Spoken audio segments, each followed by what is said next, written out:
আপুরা, ভাইয়েরা কিন্তু দুই ঈদেই কিন্তু আপনাদেরকে পাকিস্তানি ড্রেস কিনে দিয়েছে। এটা কিন্তু একদম সত্য, তাই না? তো আমরা এবার কুরবানি ঈদে কী করবো, ভাইয়াদের জন্য পেশোয়ারি পাকিস্তানি পেশোয়ারি বিফ কারিটা আমরা সবাই একটু ভাইয়াদেরকে রান্না করে খাওয়াবো।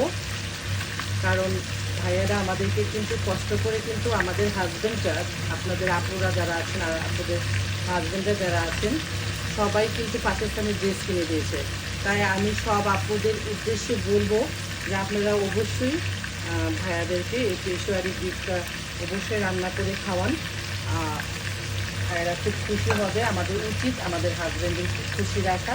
তাই আমি সবাইকে বলবো অবশ্যই অবশ্যই সবাই একটু ভাইয়াদেরকে পেশারি ডিশটা রান্না করে খাওয়ান। আপনাদের মন একদম খুশি করে ফেলবে সবাই।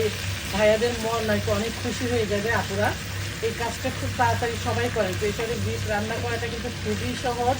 আমি এখানে 1.5 কেজি মাংস নিয়েছি। এখন এটাকে আমি একটু এখানে কিন্তু মশলার ভিতরে যাচ্ছে শুধু গোলমরিচ, একটু করে নেবো, গোলমরিচটা নেবো আর ঘিয়ের উপরে কিন্তু এই পেশোয়ারি ডিশটা রান্না হবে।